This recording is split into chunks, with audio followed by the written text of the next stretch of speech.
Assalamualaikum warahmatullahi wabarakatuh. Assalamualaikum. Apa kabar Sobat JDIH dimanapun Anda berada? Berjumpa kembali dengan saya Widya dalam acara podcast JDIH KPU Kota Tegal episode 2.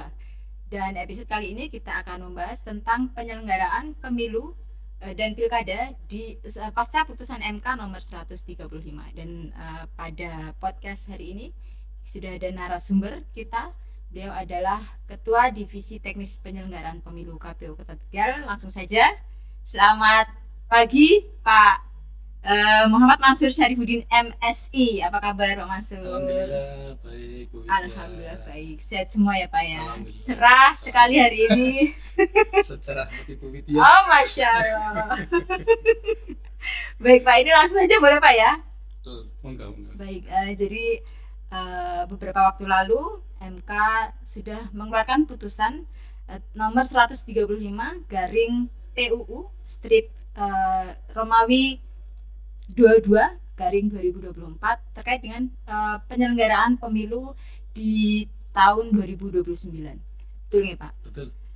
Sebenarnya bisa dijelaskan dulu Pak, itu putusan MK-nya seperti apa, kemudian latar belakangnya apa yang mendasari MK membuat putusan seperti itu. Monggo silakan.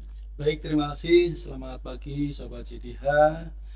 Pertama perlu kami sampaikan berkaitan dengan putusan MK nomor 135 yang saat itu diputus pada tanggal 19 Mei 2025. Ada beberapa hal yang perlu kita pahami bersama. Pertama, bahwa saat itu Perludem sebagai lembaga pemerhati pemilu dan pilkada tentunya melakukan JR ya terkait dengan terkait dengan Undang-Undang Nomor 7 2017 dan Undang-Undang Nomor 8 Tahun 2015, di mana ada beberapa argumentasi yang dibangun. Pertama, Perludem melihat bahwa ada manajemen pelaksanaan atau penyelenggaraan pemilu maupun pilkada khususnya di 2019 ini mengalami banyak insiden kemanusiaan. Kita sudah tahu semua bahwa ada kurang lebih sekitar 800 penyelenggara di tingkat KPPS maupun di tingkat Badan Network PPK ataupun PPS yang meninggal dunia. Itu menjadi catatan utama yang menjadi dasar argumentasi Perludem. Kemudian yang kedua, ada hal yang perlu dikaji ulang berkaitan dengan kemudahan pemilih dalam memilih. Jadi Perludem melihat bahwa salah satu yang menjadi sorotan utama 2019 adalah karena ada 5 jenis pemilihan yang harus dipilih, sementara harus memilih legislatif di DPRD provinsi, kabupaten kota, dan juga DPR RI. Itu masing-masing partai itu kan ada calegnya ya. Dan di situ memang memakan waktu yang luar biasa sehingga itu menjadi dasar argumentasi. Kemudian yang ketiga, kami melihat bahwa Perludem di sana ada keterkaitan antar himpitan atau tabrakan tahapan pemilu dengan pilkada. Jadi beberapa argumentasi itu kemudian muncullah materi gugatan. Untuk masuk di materi itu kemudian Perludem mengangkat atau menggarisbawahi pada pasal 167 ayat 3 Undang-Undang 7 2017 di mana bunyinya adalah pemungutan suara dilaksanakan secara serentak. Itu ayat pertama. Kemudian yang kedua yang menjadi materi gugatan adalah pasal 347 ayat 1 Undang-Undang 7 2017 yang mana berbunyi pemilu dilaksanakan secara serentak.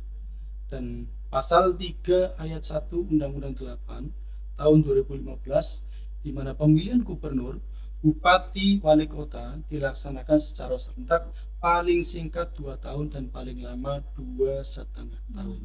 Nah, dari 3 poin ini kemudian perlu melakukan judicial review kepada MK untuk melihat kembali berkaitan dengan undang-undang tersebut pada pasal tersebut. Dan walhasil kita tahu bersama ada amar putusan Mahkamah Konstitusi ya, di mana amar putusannya adalah secara substansi memisahkan pemilihan umum dengan pemilihan pemilu nasional dengan pemilu lokal.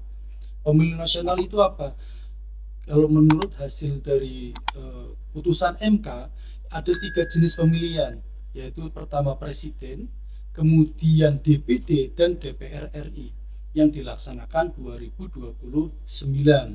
Kemudian ada putusan pemilu lokal di mana ada jenis pemilihan gubernur, kemudian bupati atau wali kota, DPRD provinsi dan DPRD kabupaten kota. Kenapa DPRD kabupaten kota dan DPRD provinsi dilaksanakannya masuk di pemilu lokal? Karena gubernur itu berdampingan dengan DPRD provinsi, wali kota bupati berdampingan dengan DPRD kabupaten kota.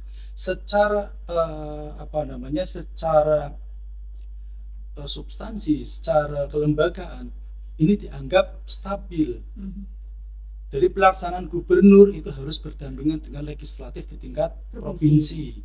Wali kota ataupun bupati harus berdampingan juga di tingkat kabupaten kotanya. Sehingga jika dilaksanakan dianggapnya ini adalah paling ideal atau cukup ideal. Oke, seperti itu. Oke, jadi tadi saya rangkum sedikit alasan kenapa Perludem membuat judicial review gitu ya Pak ya. Pertama tentang kemanusiaan. Jadi dikatakan ada 800 kurang lebih ya 800 anggota badan ad hoc yang di tingkat bawah itu meninggal dunia karena pelaksanaan yang serentak itu tadi dalam satu waktu 1 tahun. Kemudian juga tentang kemudahan pemilih gitu ya Pak ya. Membuka surat suara yang selebar itu memang memusingkan ya Pak ya. Apalagi harus memilih, apalagi kalau harus memilih nama calon, tulisannya kecil-kecil dan sebagainya. Kemudian juga tentang tahapan berhimpitan. Kemudian tadi tentang putusan ini sebenarnya bagaimana implikasinya terhadap pelaksanaan pemilu yang kemudian jadi pemilu nasional dan pemilu lokal, istilahnya seperti itu ya Pak ya. Oke, pertama sebelum kita berbicara implikasi putusan MK tersebut, yang pertama kita berbicara tentang kepentingan pemilu sendiri. Ada tiga aspek yang menjadi atau yang berkepentingan di dalam penyelenggara pemilu. Pertama adalah partai politik. Ya, kemudian yang kedua adalah penyelenggara, kita sebagai penyelenggara. Kemudian yang ketiga adalah voters atau masyarakat luas ya. Pemilih, betul. Voters. Kita berbicara soal partai politik. Kita tidak tahu apakah pemilu nasional dan pemilu lokal ketika dipisahkan, pemilu nasional dan lokal dipisahkan, apakah mundur atau tidak, itu tentunya partai politik memiliki kajian tersendiri. Betul. Tapi kita akan berbicara dari 2 aspek, yaitu penyelenggara dan masyarakat umum sebagai pemilih. Secara umum yang namanya pemilu, pelaksanaan penyelenggaraan pemilu, desain pemilu itu tujuan utama adalah untuk memudahkan kita di dalam melakukan penyelenggaraan pemilu itu sendiri. Kita tahu bahwa kemarin pemilu dengan pilkada serentak itu dilaksanakan, alhamdulillah cukup berhasil, meskipun di dalam konteks penyelenggaraan sangat melelahkan ya. Sangat melelahkan, dan untung saja tidak terjadi insiden kemanusiaan seperti 2019. Nah, kemudian bagaimana penyelenggaraan tahapannya? Ini yang harus kita koreksi bersama. Secara umum tahapan yang sudah dilaksanakan di pemilu 2024 kemarin dan juga pilkada, ada beberapa tahapan yang berhimpitan, sehingga mau tidak mau penyelenggaraan pilkada agak mundur sedikit ya secara pelaksanaannya, sehingga ini perlu dilaksanakan atau dilakukan evaluasi. Maka ketika kita melihat hasil gugatan yang diputus oleh MK 2,5 tahun, kemudian 2,5 tahun kurang lebih ya, dibagi 2, itu kita sebagai penyelenggara sangat support ya, sangat support. Kenapa?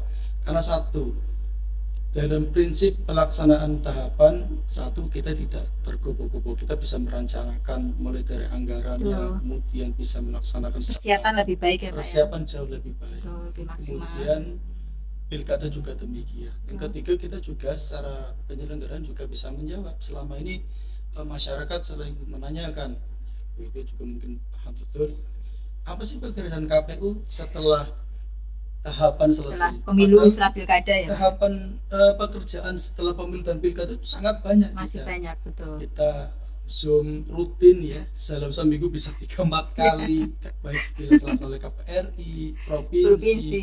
belum ada namanya apa namanya itu, angket yang harus kita Iya. isi dan sebagainya, kewajiban yang ditugaskan, Pertanggungjawaban, formulir-formulir yang penyusunan iya, betul. laporan dan sebagainya, itu sangat banyak dan itu membutuhkan waktu yang tidak sebentar. Nah, ini yang terkadang tidak diketahui oleh masyarakat umum.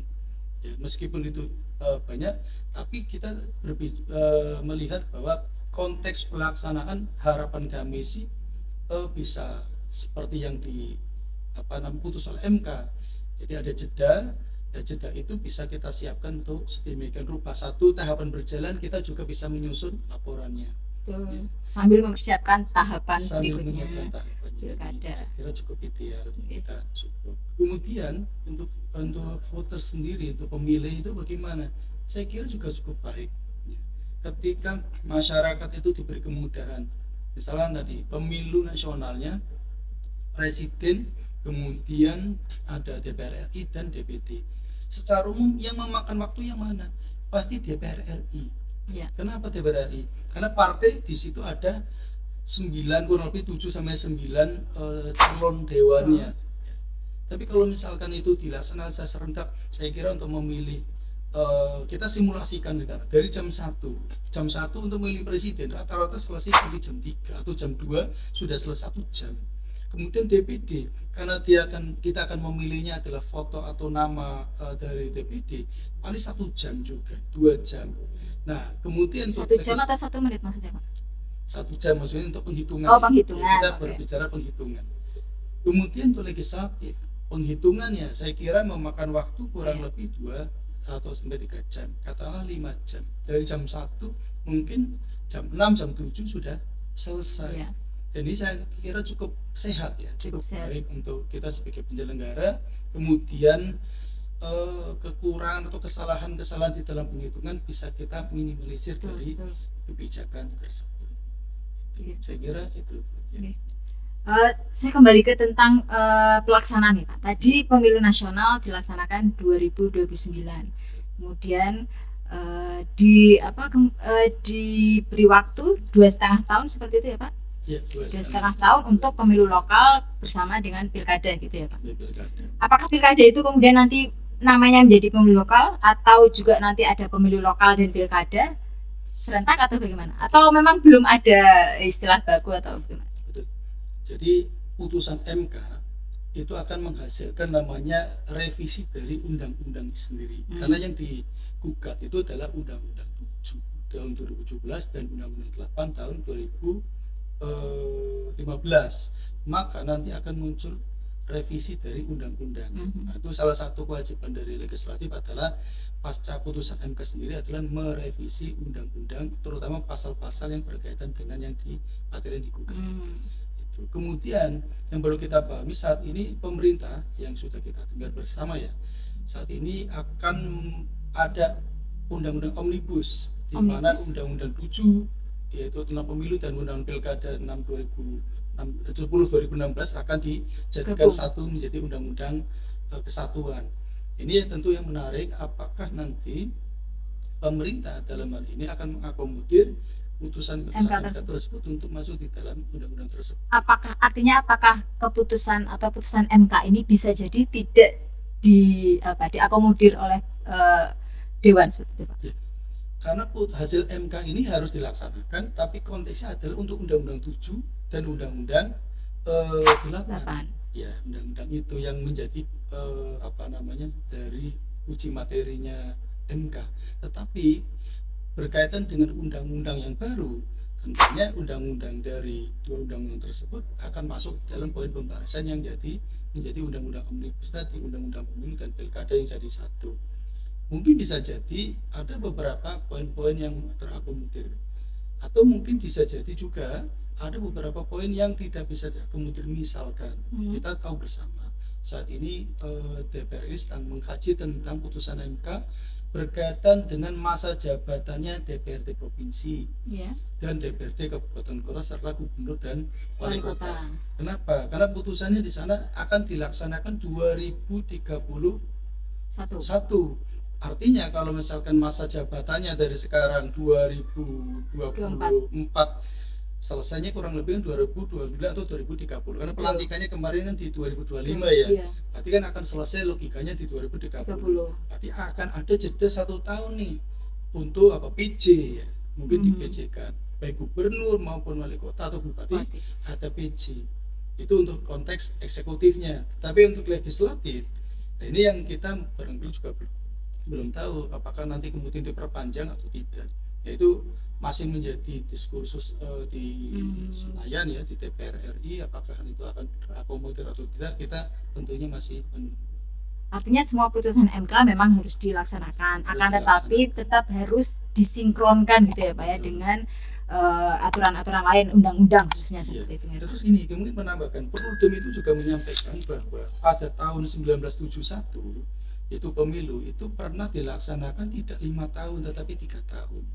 Tahun berapa? Tahun 71. Pemilu 1971. Di mana itu harusnya 5 tahun, kemudian ya dilaksanakan hanya 3 tahun.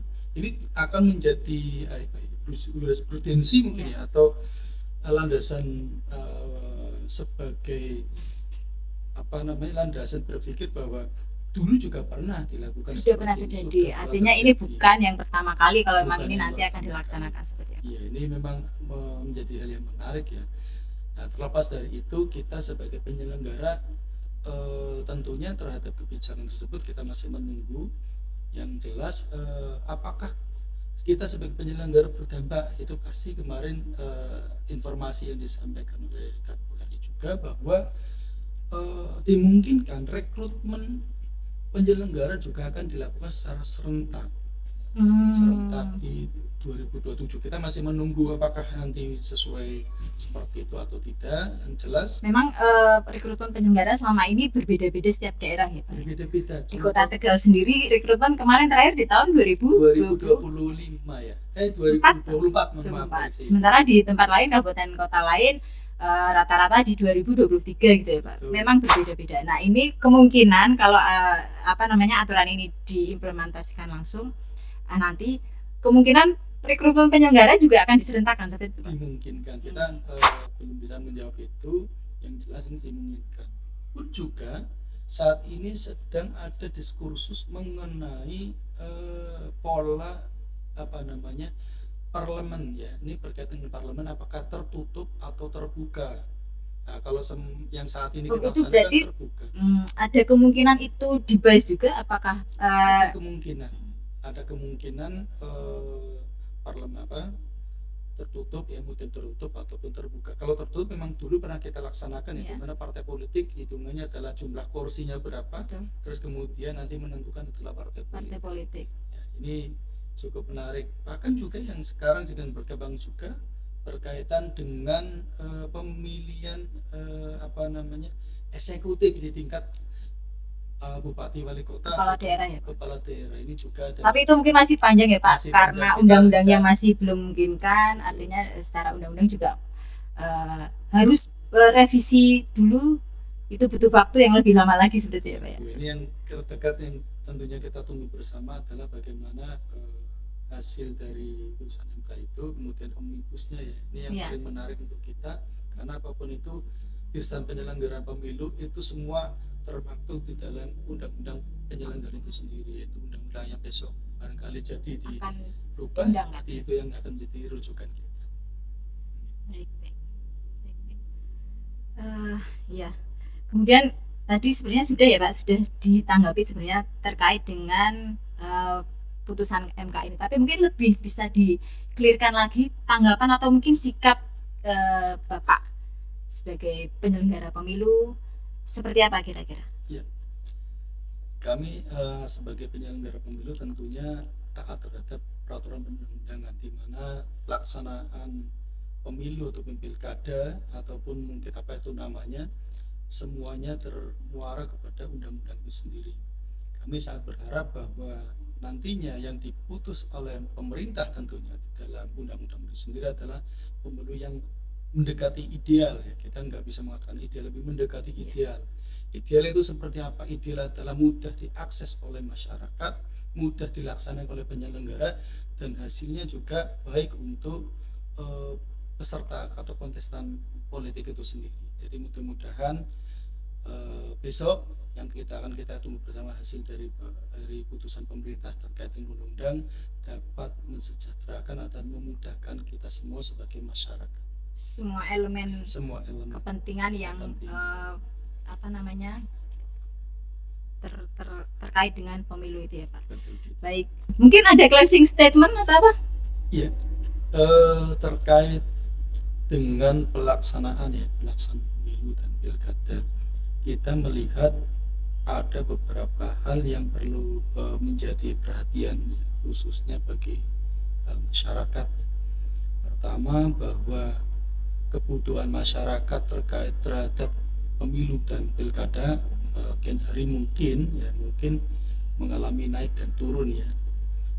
Kayak kemarin pilkada dilaksanakan hampir bersama dengan pemilu, terus kemudian ada partisipasi menurun, barangkali terjadi kejenuhan. Ini juga menjadi titik atau menjadi catatan kita semua bahwa ada kejenuhan di sana. Kemudian yang kedua berkaitan dengan kemudahan di dalam pelaksanaan. Ini konteksnya adalah badan ad hoc di tingkat yang paling bawah itu KPPS. Ini juga harus menjadi perhatian untuk semua, saya kira, baik masyarakat, pemerintah, kemudian partai politik, karena apapun itu masyarakat dalam tanda kutip sebagai badan ad hoc di tingkat yang paling bawah, KPPS memiliki hak juga untuk melaksanakan dengan nyaman, betul, tidak dalam tekanan, kemudian takut terhadap kekeliruan. Ini juga harus kita perhatikan semua. Kemudian yang ketiga, berbicara kaitannya dengan tadi bentuk-bentuk ideal, apakah nanti menggunakan seperti 2024 dan 2019 ataukah nanti seperti dengan hasil gugatan. Kita juga tentunya berharap apapun itu bentuknya, yang terpenting adalah memudahkan di dalam proses penyelenggaraan itu sendiri. Semakin kecil catatan kekeliruan, saya kira semakin bagus untuk penyelenggaraan pemilu maupun pilkada. Karena pada akhirnya nanti kembali juga ke masyarakat ya Pak ya. Hasilnya dengan penyelenggaraan yang lebih baik, semuanya akan kembali kepada masyarakat, karena akan menghasilkan mungkin insya Allah pemimpin-pemimpin yang lebih baik, wakil-wakilnya juga mungkin lebih baik, karena semua persiapan juga dilakukan dengan lebih baik. Saya kira itu ya Pak. Terima kasih Pak Mansur atas waktunya. Mudah-mudahan ke depan penyelenggara pemilu khususnya di Kota Tegal lebih baik lagi, lancar, sehat untuk semuanya, khususnya yang di tingkat bawah seperti ini Pak. Terima kasih Sobat JDIH dimanapun Anda berada. Mudah-mudahan podcast kita kali ini memberikan manfaat dan wawasan yang lebih baik kepada kita semua. Terima kasih. Wassalamualaikum warahmatullahi wabarakatuh.